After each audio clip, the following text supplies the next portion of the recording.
The Utilities and Streets Committee is called to order with a barking dog in the background at 3:33. So without further ado, Mr. Ensma. Good afternoon, everybody. Yep, Utilities and Streets Committee meeting December 17th, 2020.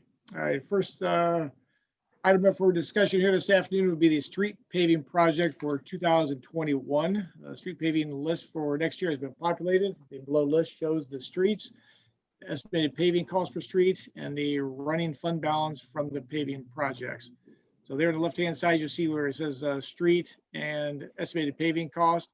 Those are the streets that we're looking to pave in 2021. It'd be Simeon Avenue, Carlton Avenue, Sherman Avenue, Park Avenue from Tucker Avenue back to Reservoir Road, Mack Avenue from Tucker Avenue to Sherman Avenue, High School Avenue, and Mack Avenue from Tucker to High School Avenue.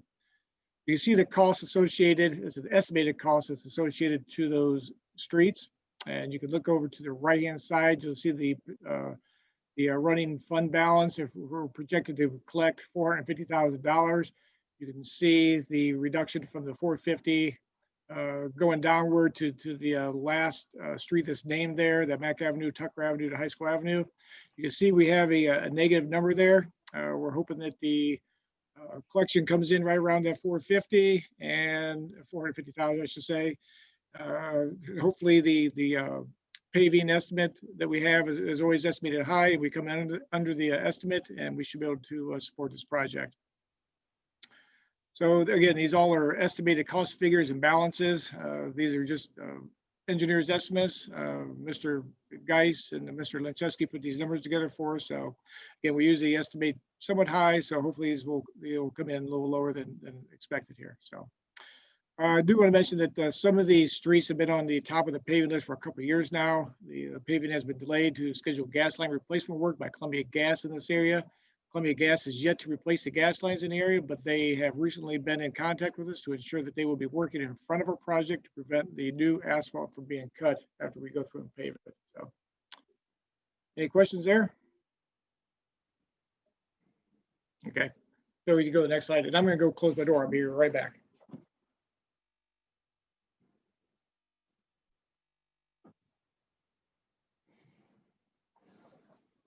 Sorry about that. A little background noise. So the continue on with the street paving conversation here for the list of 2021. The projected annual collections for the street levy is $450,000. The projection might be a little high for next year due to the loss of the income tax from the COVID-19 pandemic economic outfall. There could be an approximate 10% loss in levy collection, or that equates to about $45,000.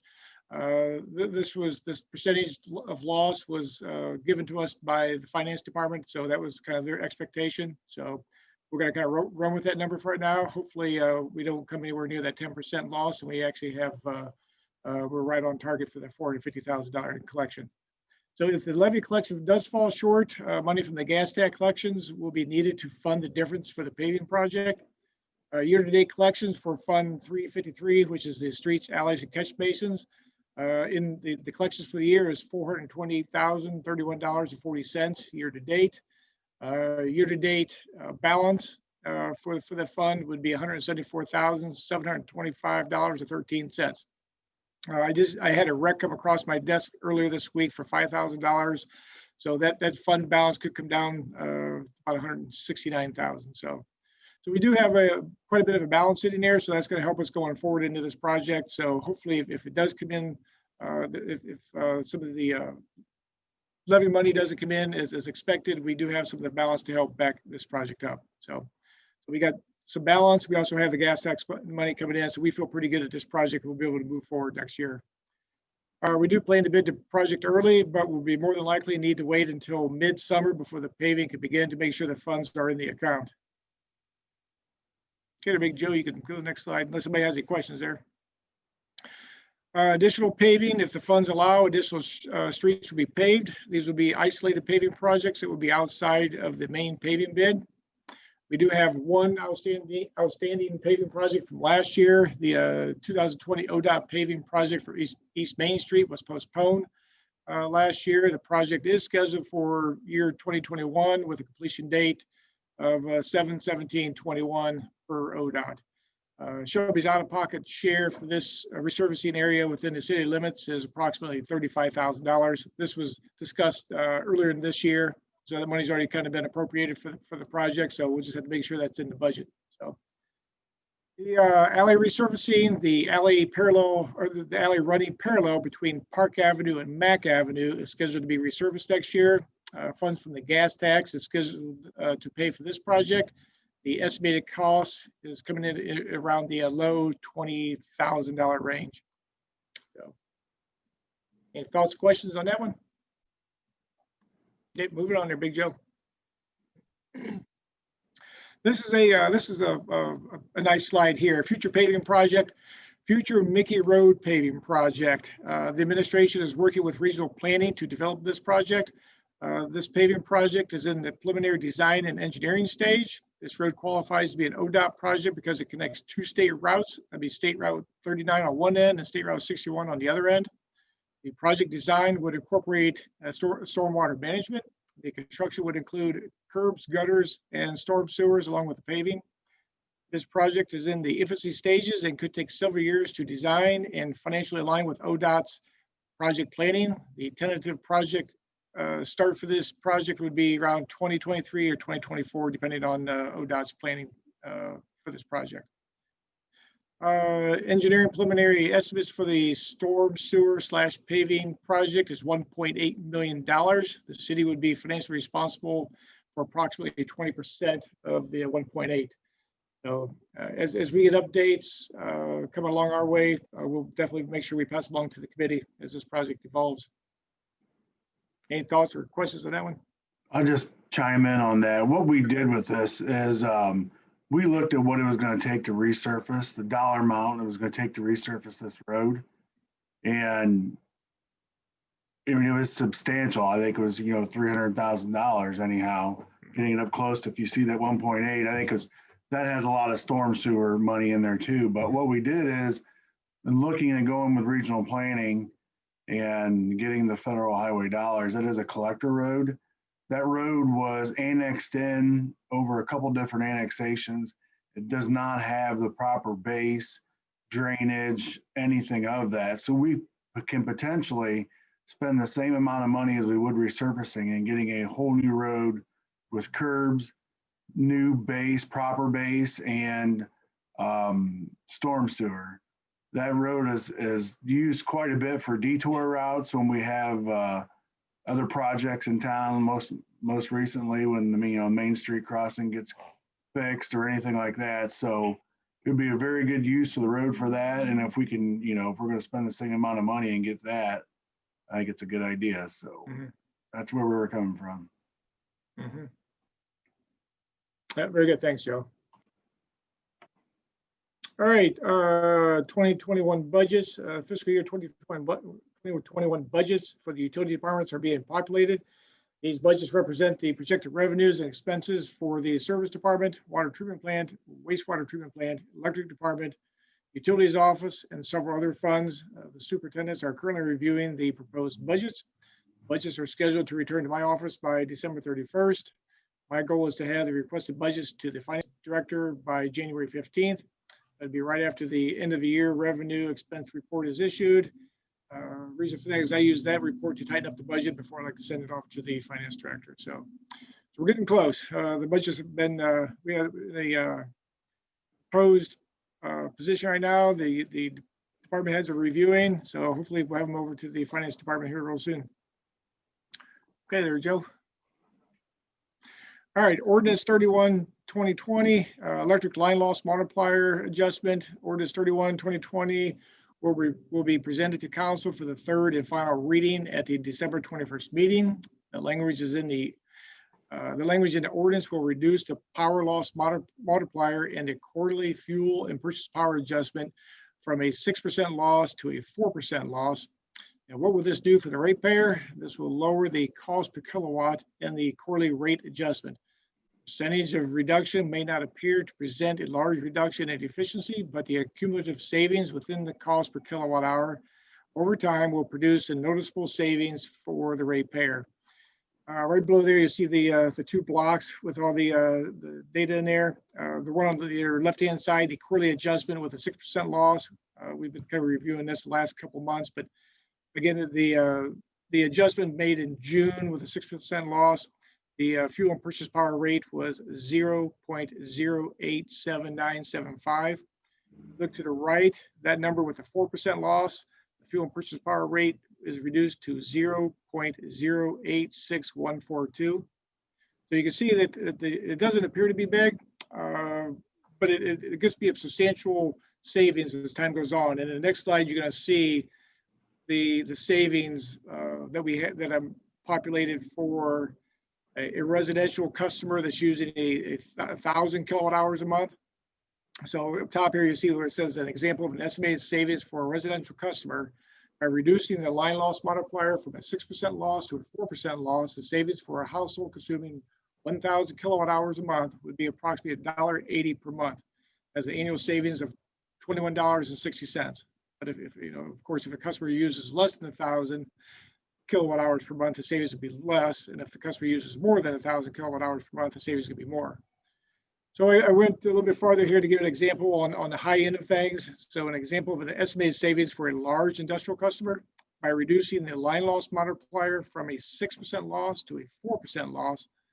The savings for a large industrial account consuming 450,000 kilowatt hours a month would be approximately $820 per month, and estimated annual savings of just shy of $10,000. So it's a decent savings. For the work that we put into this, it's definitely going to be paying for itself here real quick. And as time goes on, as the multiplier continues to work for itself, the savings will get bigger and bigger as time goes on. It's a larger savings. So and that's what kind of that's a good slide, John. I think that's what Councilman Gates was looking for. Yeah, I think so too. Yeah, he mentioned something about residential, but I figured I'd kind of throw it in with on the larger side to just kind of show the community and council what the savings would be. So it is substantial. So as I mentioned, slide. Yeah. So the fuel purchase power is adjusted every 3 months. The compounding effect of a lower line loss multiplier will continue to provide a greater savings. So every quarter, as we adjust the fuel purchase power, the savings is going to get larger. So it's just going to compound itself. So, all right, we're good. John, I got a question. Sure thing.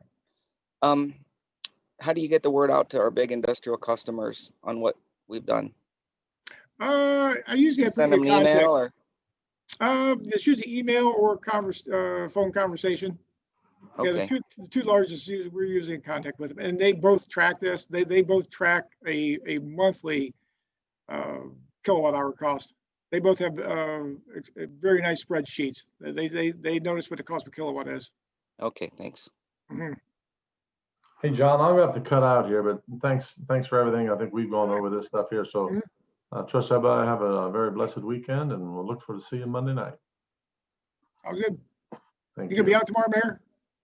No, I'll be in the office. Okay. See you then, probably, huh? Sure.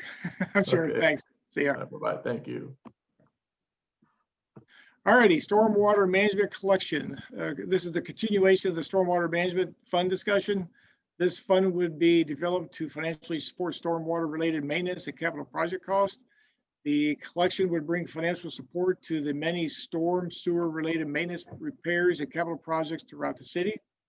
The sewer fund doesn't have an actual storm sewer collection to support the ongoing stormwater maintenance functions. The functions would equal maintenance of storm sewer lines, the equipment, the materials, and the capital improvements.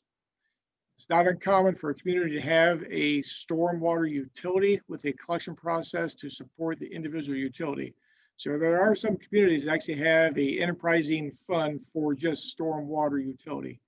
We kind of combine our stormwater and sanitary together when it comes to the collections and the financial aspect of paying for the expenses.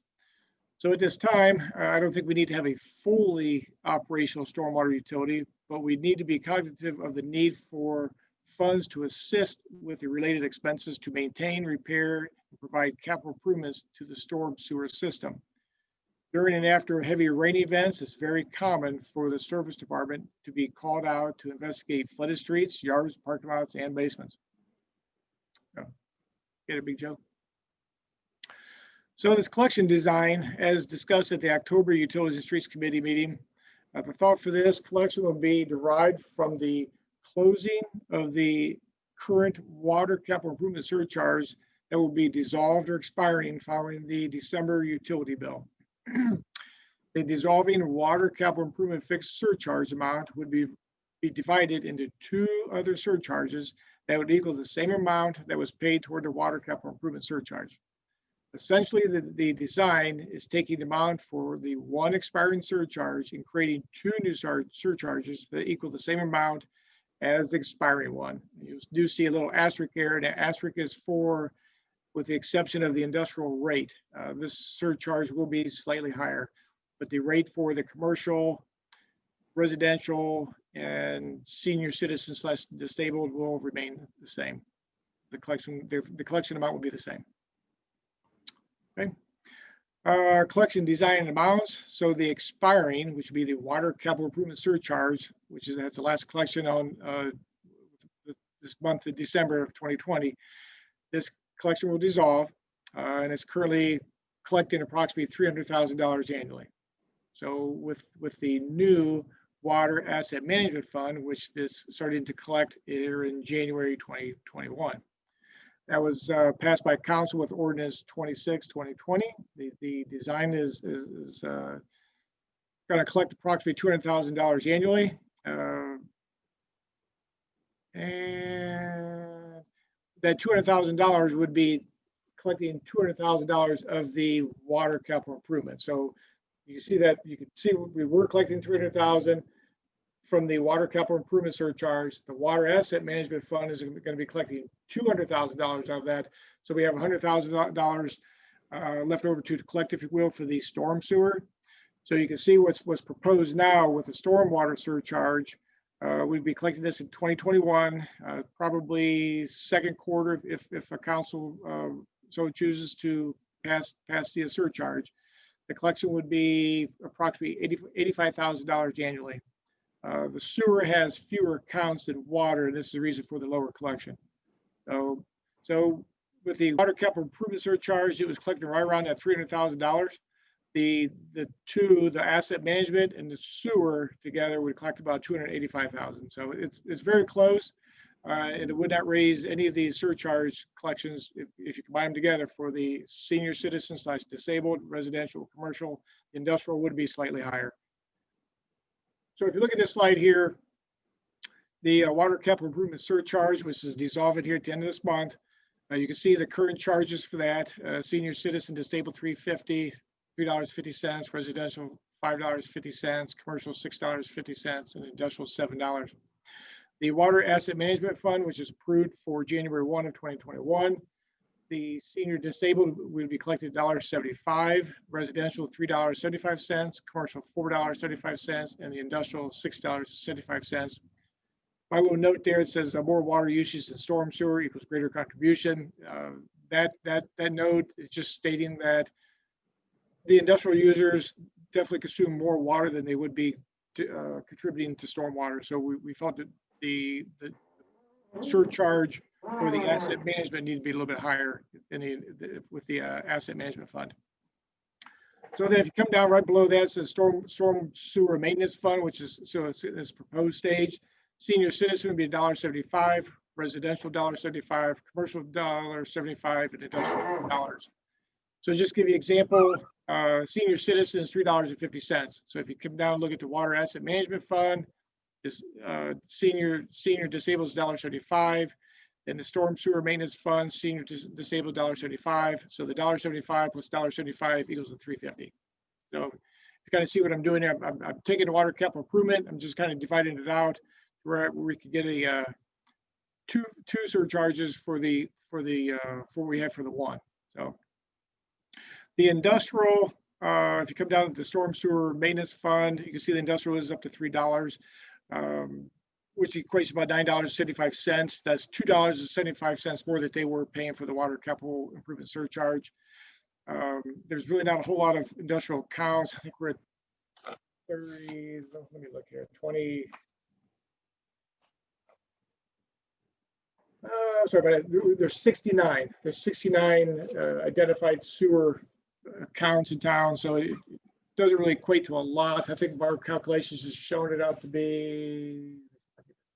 Hold up it real quick.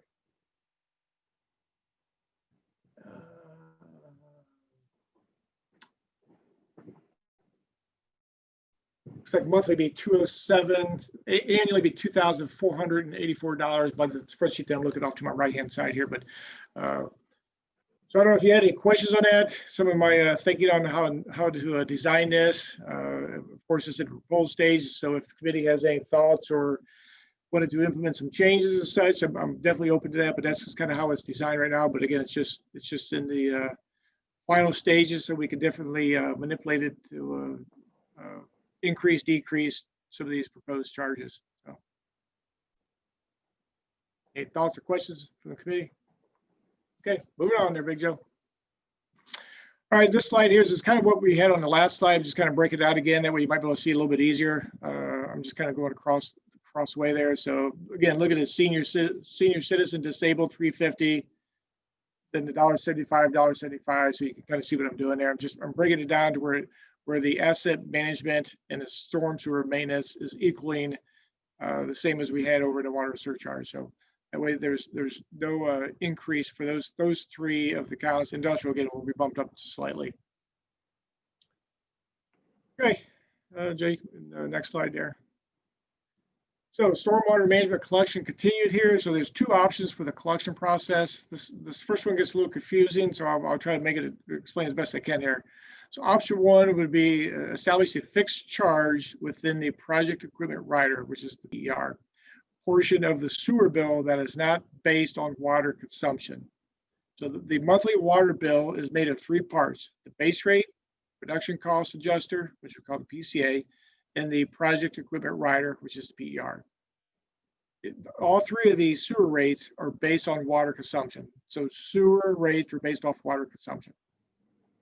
So the proposed storm sewer surcharge would be a fixed charge within the project equipment rider, meaning the collection would be a set charge. It would not be based off of water consumption.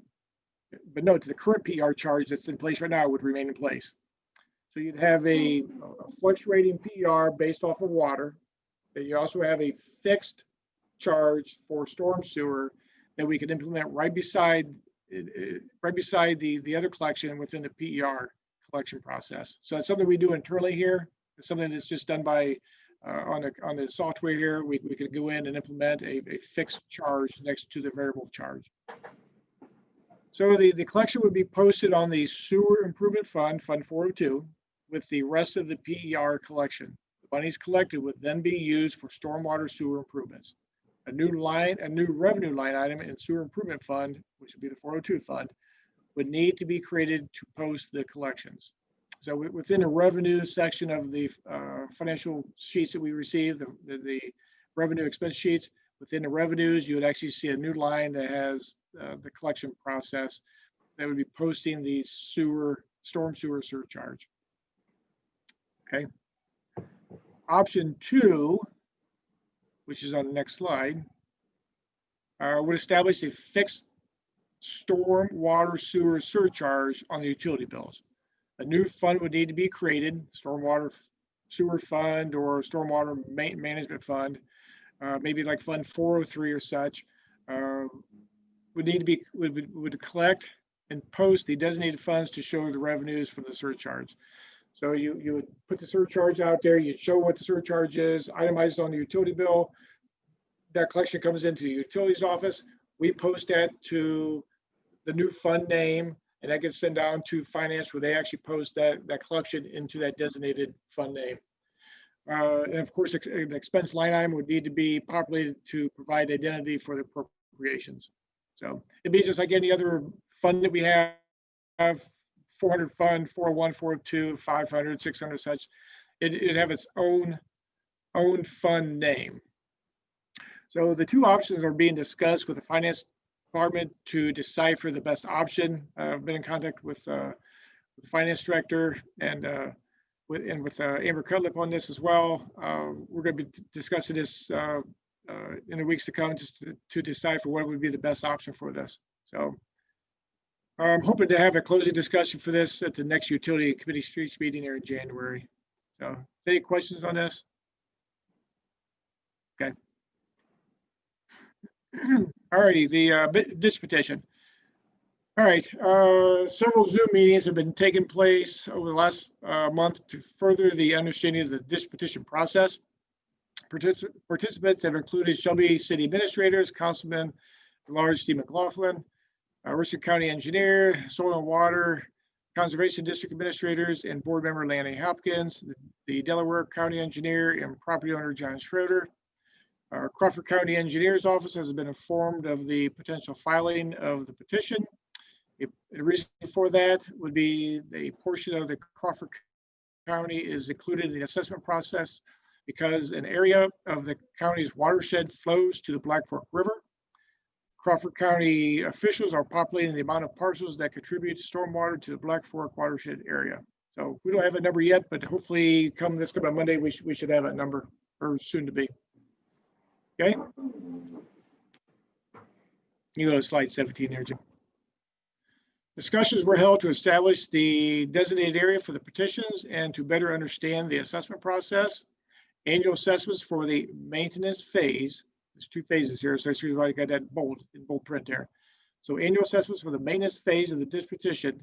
There is no one particular assessment process to follow. It appears that every county creates their own assessment. There are established assessments to follow, but from what we've learned, most counties create their own assessment process in design. The county engineer creates the assessment design, and then it's approved by the county commissioners. The annual maintenance assessment is subscribed to all parcel owners within the watershed of the ditch petition. The watershed area for this proposed petition will cover portions of Richland County and Crawford County.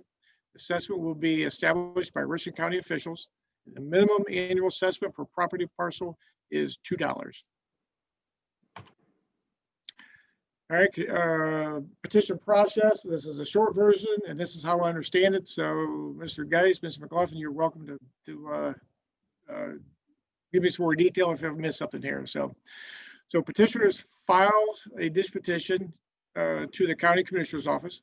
The county engineer identifies how many property parcels are in the petitioned area to populate the required bond from the petitioner. A petition bond is required by the petitioner. The bond equals $500 plus $2 per parcel. Bond is used for information materials, letters, posting, etc., to the parcel owners, so they get the notification of the ditch petition. Have a note here: the bond is given back to the petitioner if the petition is successful. So public hearings are held to gather input from the parcel owners in the watershed area. The county engineer and Richland Soil Water District work together to develop the construction phase of the ditch petition.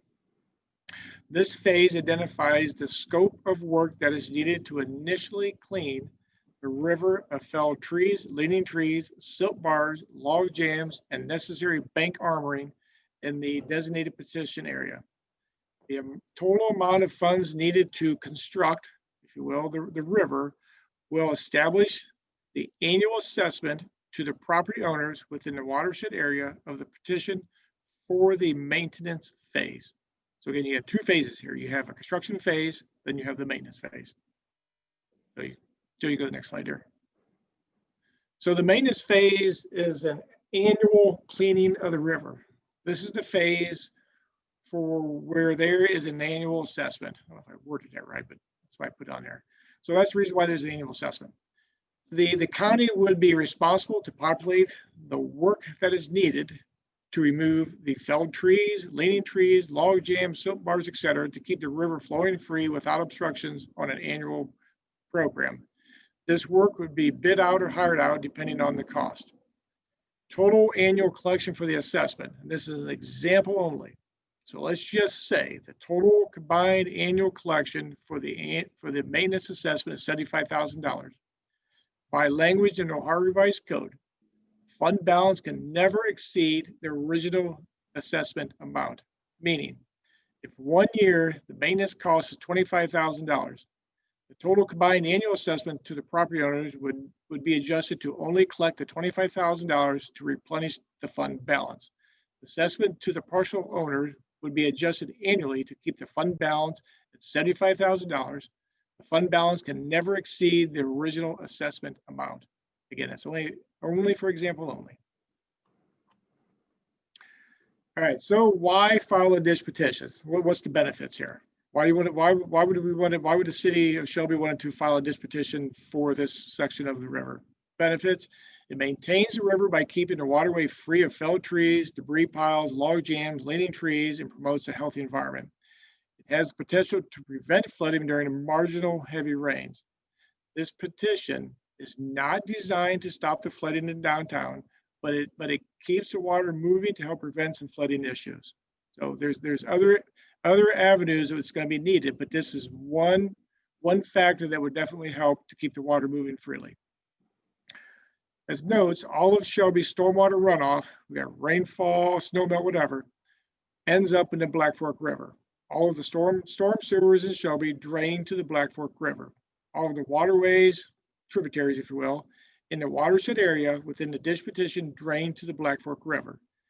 By keeping the river flowing freely, helps keep our storm sewers flowing and the waterways flowing, which help prevent storm water backup. Okay. So another reason here, starting next year in 2021, millions of donated dollars will be spent to enhance the downtown corridor of Shelby. The enhancement project is designed to bring upscale beautification to the downtown area, and enhancement will promote economic development. So that's just another reason why we need to try to keep this river moving freely. Okay, bonding for the ditch petition. The bond is required for the petition. The bond is populated by the amount of property parcels within the petition area.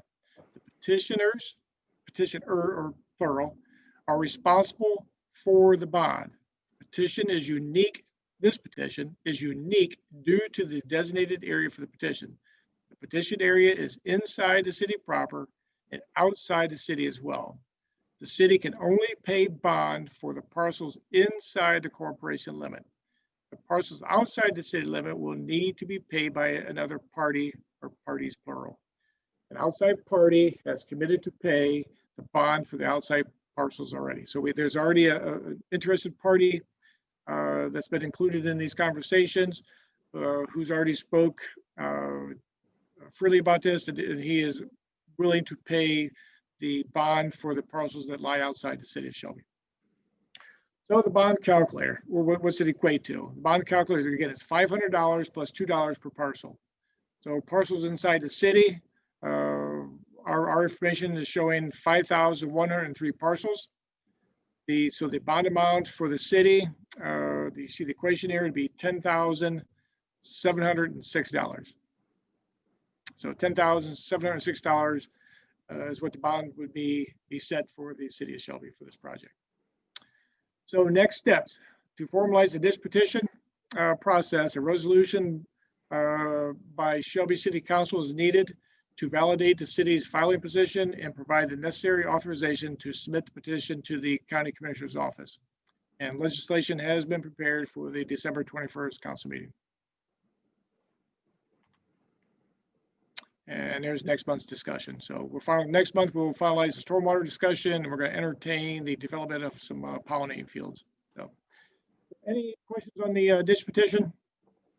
So the process, I want to get into a really detailed, that way, Dathan, when you present this to council on Monday, it kind of lays out the process, what we've been working on here with administration, along with Councilman McLaughlin.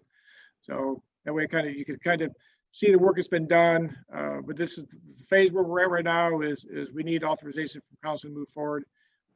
Without that, the project would stall. So, all right, that's what I have for this afternoon.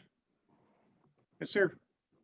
John, remember we had talked about like what a typical annual cost for a resident is? Did you have that number in the slides? I do not have it in the slides. I mean, I have it in my work notes, but I don't have it in the slide.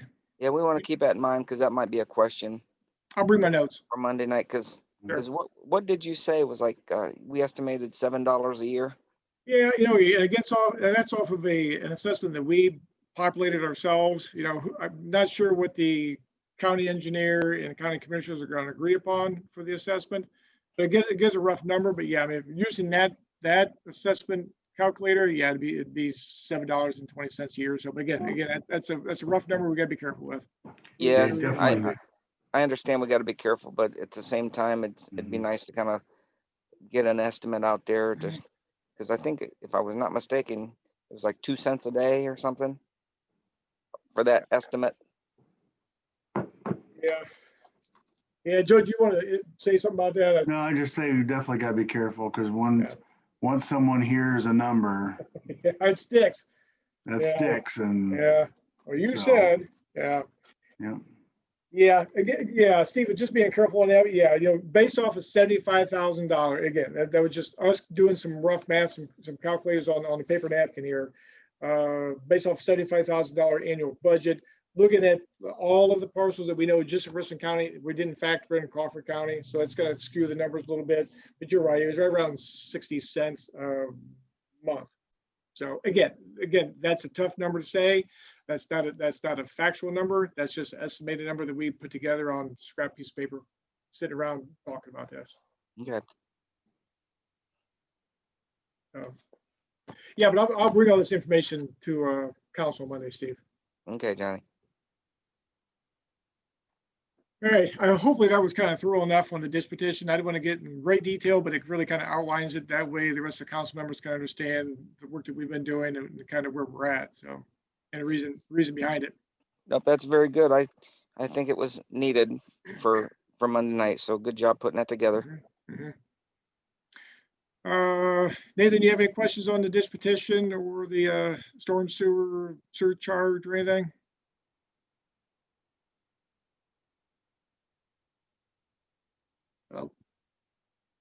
He fell asleep. There he is. I'm There it sorry, is. trouble finding the mute button here. Sure. Nathan, do you have any questions on the ditch petition discussion or the storm sewer discussion we've been into? We've been No, talking it for a while was pretty thorough. Yeah. Obviously, I'll probably defer to you a little bit if other people have questions now. Sure, that's fine. on Monday night, but yeah, it seems pretty straightforward. Mhm. Yeah, thanks, Hotel. With paving, we got some exciting projects coming forward here. We got the paving project going on next year. I think, Joe, what are we talking about? January or February, we should have it to council? Yeah, Legislation. we're just gonna have to be careful to pick our dates when we put it out for bids, and based on, I don't know if it's in the preliminary budget for one, and two, to make sure we got enough money in that line item, because Brian's gonna have to certify that and so forth. So we're gonna have to look at dates and be careful. Mhm. Right.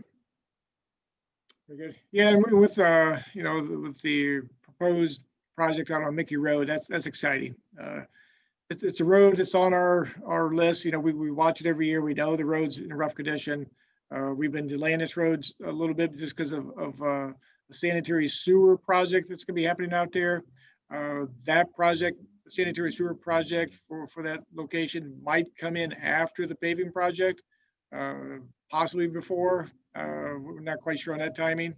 We're cognitive of that, and we want to make sure that if it is afterwards, after it's been paved, that the sanitary sewer is going to be off to the road, and any laterals would be bored under the new pavement. So we are cognitive of that. It's on our thoughts. So we'll try to piece that road together as best we can over the next couple of years. But I think we got a really awesome project going forward, because Mr. Geis mentioned that with curbs, gutters, storm sewer out there, it needs a new base. It wasn't designed for the collector road as it's being utilized for, so we'll bring it up to the par that it needs to be. So it'll be a good project. It's going to a couple of years out, but it was a really good thought, I think, on the administration's part, kind of putting this thing together. So yeah, it should be good. It's good. It should be a good project. So, anything else? kind of got through this pretty quick, so that's good. No, I don't have anything. Do you have anything, Councilman McLaughlin? Nathan, I All right. I sent you over the presentation. It should be in your inbox, so that way you'll have a copy of it. Yep. And Phil usually sends another copy as well to everybody as well, so it's, Yep. that'll be Okay. good. Excellent. Well, very Thank good. you. Well, that's all I have for the committee today. Oh, Thank I did have you. one other thing, sorry. Sure. Technology Parkway, I talked to Joe about this as well, but Technology Parkway and that kind of that general area and the lack of sidewalks. We have a lot of runners and walkers, and they're basically just running and walking in the road, and that's a very heavily trafficked area. And I think we need to start looking at sidewalks in that area. I know that there's some agreements that were made, but I don't know. It's just something to consider with the administration, and it's definitely not the safest it can be. That's for dang sure. Mhm.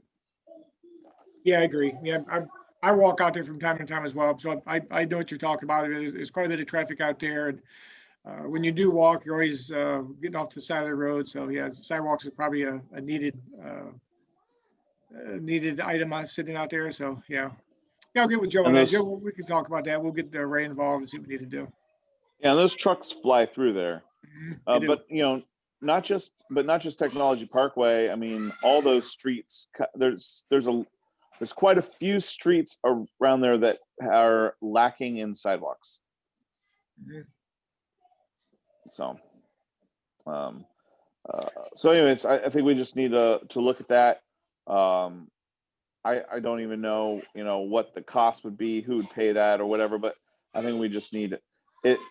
It can be, the safety of that area can be improved greatly. Well, the street levy fund also pays, it collects for sidewalks as well. Joe, is that something we can use that money for? Council so desires. Yeah, there you go. We do got the 353 that levy does collect for streets and sidewalks. It's not gonna pay for all that, but No, no one. It's true. It's a lot of sidewalk. Yeah. So But Nathan, even if we have like a plan of that, all it takes is one person getting hit or clipped, or and those trucks come through there and they come over that hill, there's a visibility issue as well. It's just Mhm.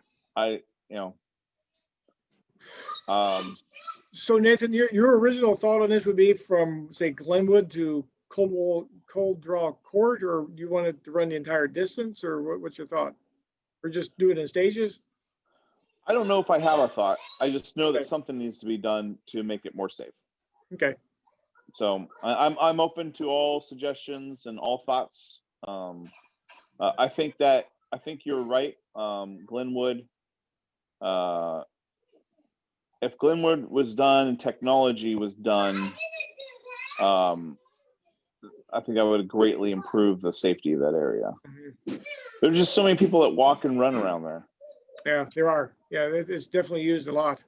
A lot of people walk it, and a lot of people run through there as well. So yeah, we'll put that on the erase board and see what we can do to keep this conversation going. Yeah, obviously a lot on Glenwood would be on some homeowners, right? oh yeah.